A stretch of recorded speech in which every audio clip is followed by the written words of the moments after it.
Hi everyone, it's Tasha. Welcome back to my channel. So today's video is a little different than usual. I usually take you to thrift stores with me and then show you what I brought home and how I styled it. But today I'm sharing with you our low budget, no reno kitchen makeover. I'm redoing the cabinets as well as the countertops with a kit from Daich Coatings in this video. Stick around and see how it turns out.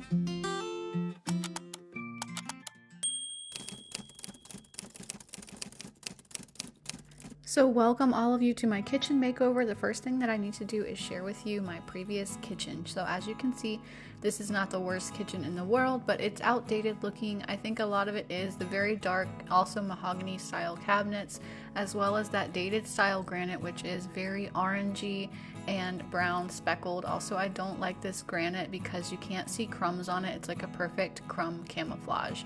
I also don't like the rich red and orange tones in the cabinetry, and the whole kitchen to me just feels a lot darker than I would like it to. These cabinets also need a really good cleaning and just could use a coat of paint afterwards anyway for some minor flaws. These have been here since 1987 when the house was built, so I'm thinking it's time to do a makeover, and this is going to be a no demo style makeover. So I'm just going to start out with the island first, and I'm using some primer on that. I'm applying this primer all over the wood after I have sanded it. And it always looks a lot worse with primer than it did before to me, but primer coat is on and I know that it will look better when I'm done. Okay, so this isn't pretty, but this is my spread for how I'm going to get the faux wood finish look on these cabinets. This is what it's going to look like when I'm done. This is the section that I've already done on my island. And so now I am going around and I'm going to be doing it on the cabinets themselves.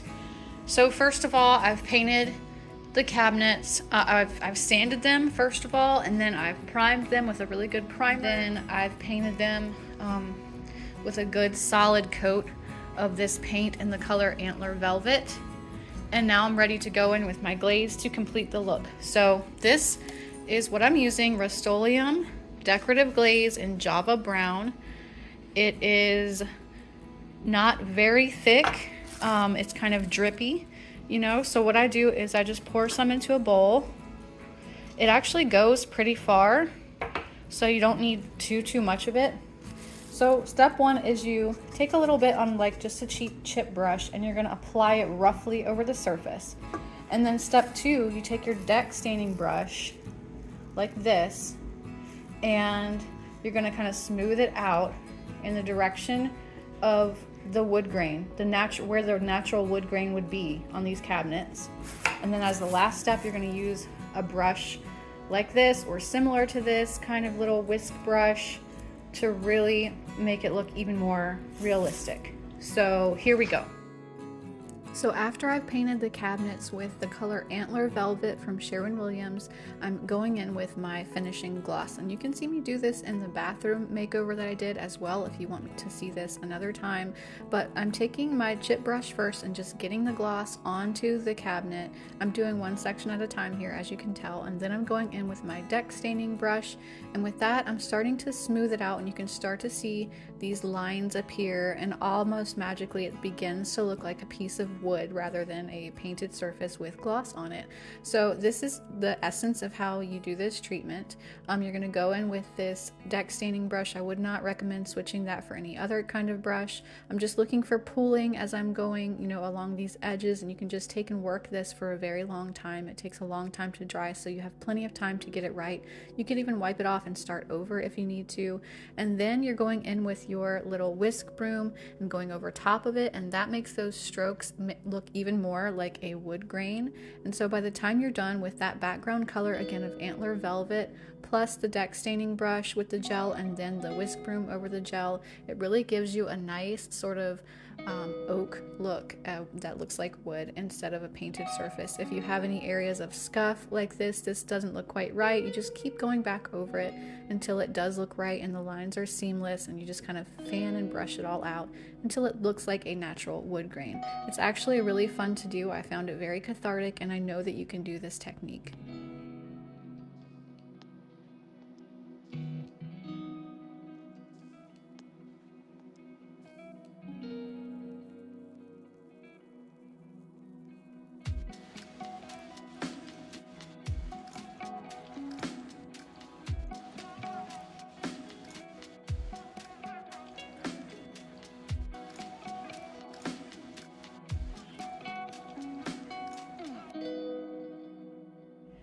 If you find that you're having some kind of stripes when you're trying to do this gloss step and some areas where it's like making a bigger mark than you want, check your broom, because see how this little guy here is like way thicker than the other ones?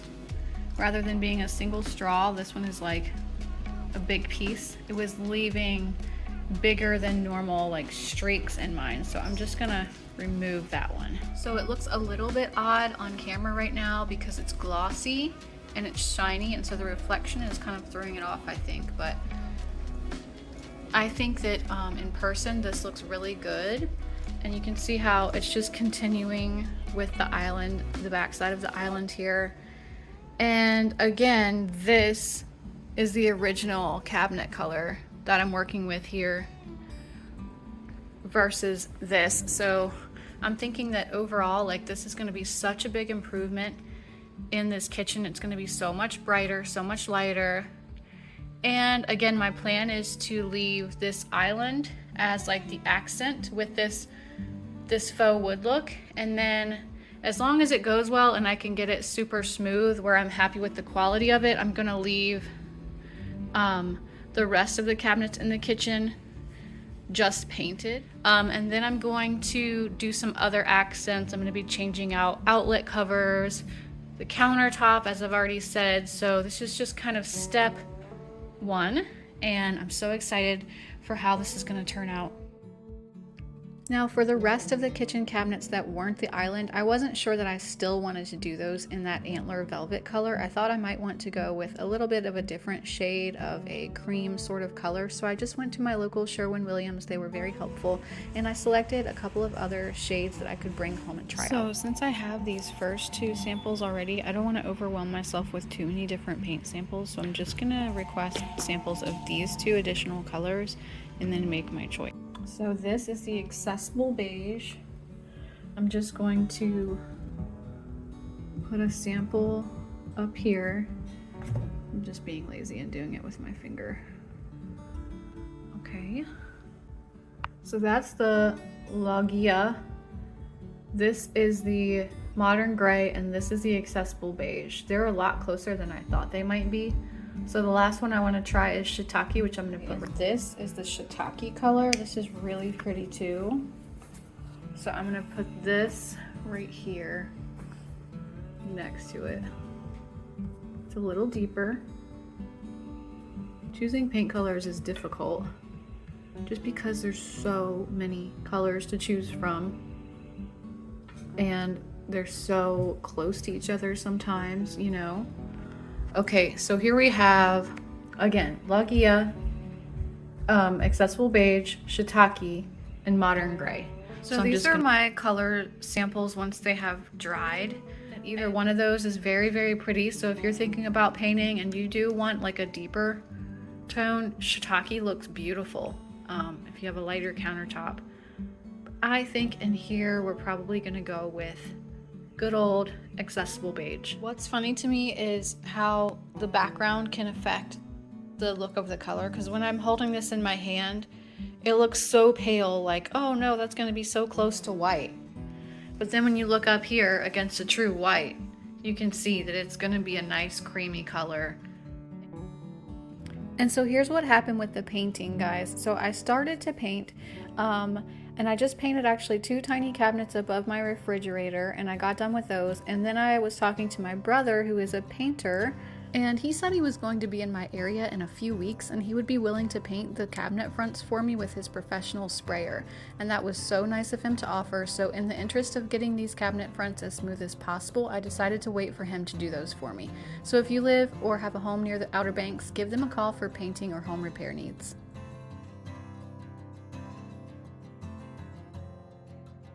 So this is reality at the moment. It's not pretty, but you know, it's a work zone. And so while I'm waiting for my brother to come to town to finish up my cabinet fronts, I want to say thank you to Daich Coatings for sending over a kit for LuxRock, which is a solid surface granite countertop kit that you can do yourself on your countertops to give them a much needed facelift. So I'm first starting on my kitchen island. I figured I would do the island completely first and then the rest of the kitchen. That way we would always have a dry surface that we could work with. And so for this, since this is actually a granite, I'm using a coat of what's called Elastolock on the very bottom. You would not have to do this if you were doing this over like a laminate or another type of surface, but they sent that over to me as well. Thank you so much to them. So I'm not going to show every single part of the steps here, but first you do a primer coat and then you put on a stone coat. And so you can see me kind of smearing on that stone coat here and then taking the smoother tool that they include and kind of pressing down and putting all that thick stone layer as flat as I can get it. So that's basically the first part of the steps. And then after you have your stone coat, actually you do 2 coats, one after the other on, you're going to sand it.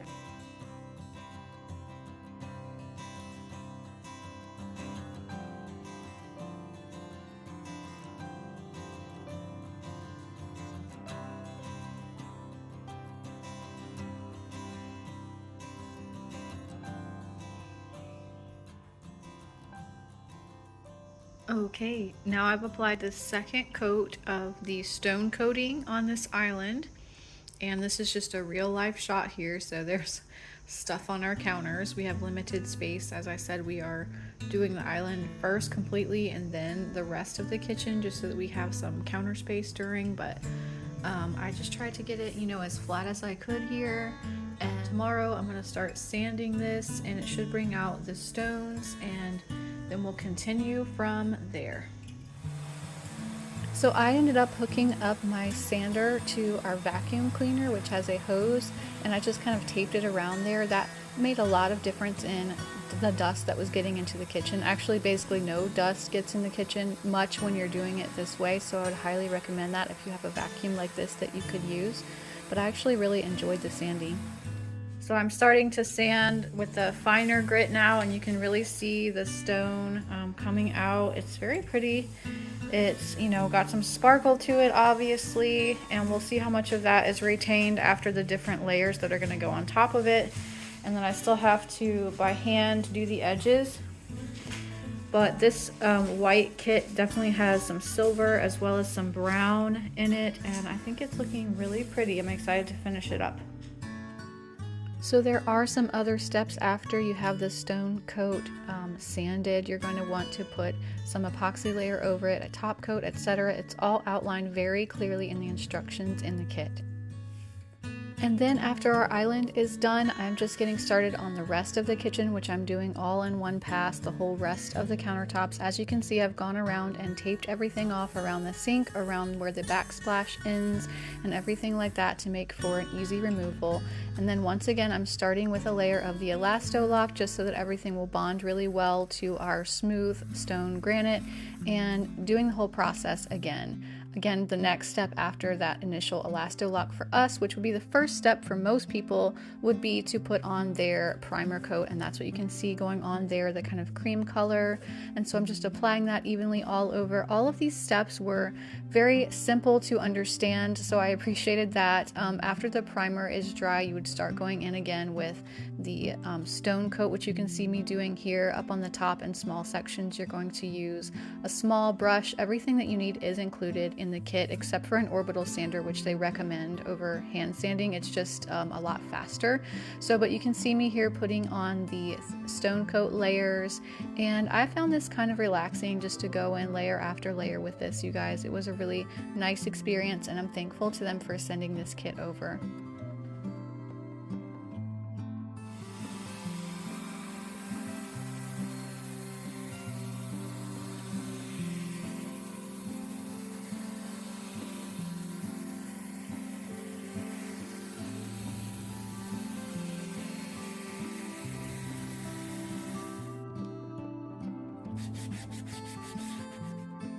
And now this is me just applying the epoxy coat, which is getting toward the end of the process. You do also do a clear urethane top coat over that. So there are several steps, but fortunately each step is really simple to follow.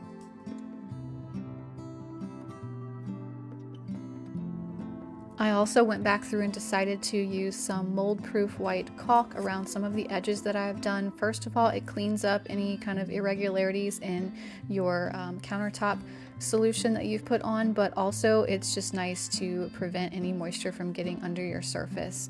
And now I'm just removing any of the tape that I had around the sink area. I'm going really slowly and carefully using a utility knife just so that that comes off as cleanly as possible. And then I did actually do some white caulk around that area as well.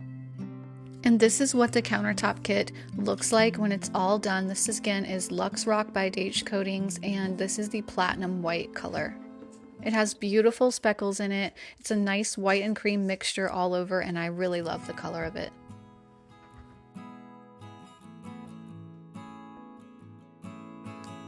You can request a sample from them, from the company, and this is how close it matched the sample that I got, so I was really pleased that it turned out exactly kind of as promised. To prep the cabinets before my brother gets here to spray them, I'm just sanding each one really well with a hand sander, an orbital sander that is, and then I'm wiping each one down, wiping the dust off with a slightly damp cloth, and then I'm just taking some rubbing alcohol on a rag and giving each one like a wipe with the alcohol, and then they are sitting and drying and ready for him to paint.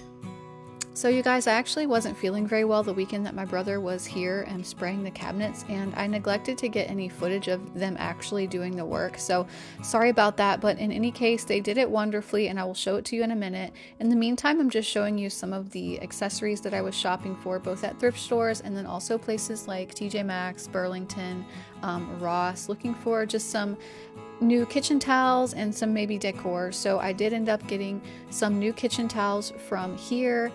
This pack was $8.99. I also picked up a couple of Crocs. These are both vintage Crocs from thrift shops, as well as a vintage wooden rolling pin. And I showed you some of these items in my very last video, which you can go back and check out the pricing and all of that. This one I actually got from Etsy for $30. It's an antique, so it was a really good deal for that. I picked up also this little cutting board that was only $2.99, and what I decided to do for that, besides disinfecting it obviously, was to take it outside just because it already had some scratches and just give it a little bit of a sand to put it back to a very smooth surface. That's a really simple fix that you can do with a cutting board that you already own or that you're picking up secondhand. After that, you can just wipe it with some vinegar or disinfectant of your choice and kind of keep going with that. I also had picked up these mugs. This is my first handmade mug from Lacey B. Oh my goodness. So cool. Isn't that so beautiful? I love how it's not perfectly circle. And I love the big handle and the speckles. That is really, really cool. Can't wait to look at the other ones because I ordered 4. I ordered these mugs from an Etsy shop called Lacey B Pottery and Gifts, and I will link that in the description box below. So now I'm going to turn my attention to just decorating some of the areas of these countertops so that I can get to the final reveal and show you guys that. So I'm just giving them all a good clean first again. And in this little corner to the right of my sink area, this is where I often like to stand and work on my laptop. It's just kind of where I end up for a lot of my day. So I'm using this large basket that came in a set of 3 from Amazon. And I love this because it's big enough to just put my laptop right inside of, as well as any mail or paperwork or other kind of junky looking things that end up on your countertop. You guys all know what I'm talking about. Then I also have 3 thrifted or yard saled cookbooks that I've put here. They're some of my favorites, so they're going to be actually something that I use on the countertop, not just there for decoration, but they all also have like a cream or white kind of neutral cover, so they look really nice on the countertop. as well as that little jar you might remember from one of my latest thrifting videos with some dried florals. And here I'm just adding some cutting boards. I have both of these that are new from actually Ross that I picked up in the past few weeks. So this completes this little area. I don't like a ton of stuff on my countertop, so I think that this basket is probably the most important thing for me there to catch some things. I like to keep my kitchen island pretty clear and utilitarian, so I'm just putting on this vase that I picked up from a consignment shop at the beach for $8, plus these eucalyptus stems from Amazon. On this little area to the right of the stove, I'm placing my vintage canister that I showed you in a previous video. It's from an Etsy shop. It was $30, and I'm placing my collection of wooden utensils plus a wooden rolling pin that I picked up at the thrift store. Also putting that cutting board that I worked on earlier, some new salt and pepper mill grinders that I bought from Etsy. I will link those below as well. I thought they were a really good deal comparatively. And this olive oil dispenser, which I have had. I think I got that from Amazon a while back. Plus this little spoon rest that's very handy when we're cooking and I don't want to necessarily get something directly onto the counter.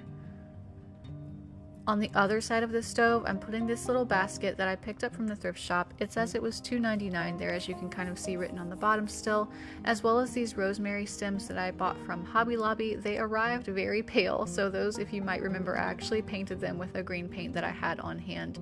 Then this is my little vintage canister that I picked up for $4.49 at the thrift store that we keep our sugar in, plus this little guy that was $1 from a different thrift store. And in this, I'm just going to place my little measuring spoons, which are a nice kind of brass color and ties in with the hardware of the kitchen. And as I showed before, I did pick up some new kitchen towels of mostly neutrals and different patterns, kind of like this one, from some various stores like TJ Maxx and Ross. You can always find stuff like that there. As you can see, this one's pretty wrinkly, so I'm just going to go in with my trusty steamer. Those of you who watch will know that I use this all the time. It heats up so fast and it's just perfect for little things like this.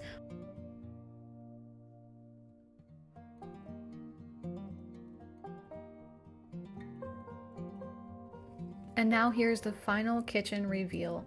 And this is the before, just as a reminder. It had the dark cabinets, the orangey brown speckled countertops, and this is a picture of it kind of midway through, and this is what it looks like now. So one of the things I love about this makeover is that it was absolutely no demolition. I didn't replace anything here. I just changed the color of the cabinets, the cabinet hardware, and the countertops using the Daich Coating kit. And again, thank you so much to Daich Coating for sending that kit over. I really love the difference that it makes in this kitchen. I'm very happy with how the downstairs flows now. Before, since the kitchen is kind of in the center of our downstairs, it was cajoled when you would go from the various seating areas, living rooms, and come into this room. It was kind of like everything was just a dark cave in the center here, and the kitchen really did feel pretty outdated. But I'm really liking both the faux oak finish on the island and the accessible beige colored cabinets to brighten this space up and make the downstairs just sort of flow with the rest of my color palette in our house. I also have to thank my brother Jeff and his company Clark's Painting and Home Repair again for painting these cabinet fronts for me. They look so much smoother and better than I could have done on my own with a brush, but I did want to just stress again that this is something that you could do yourself. I wasn't going to pass up a chance for them to be professionally done for no cost, but at the same time, you can paint them yourself if you need to. I know that not everyone has a family member who does that for a living.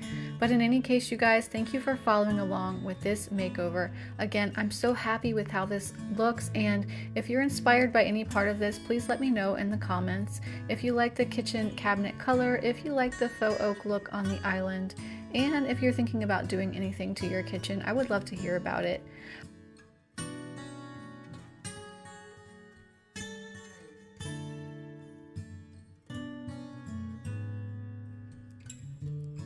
And now, just to show the real reality, I'm going to put my toddler step stool back where it normally sits here on the end of the island.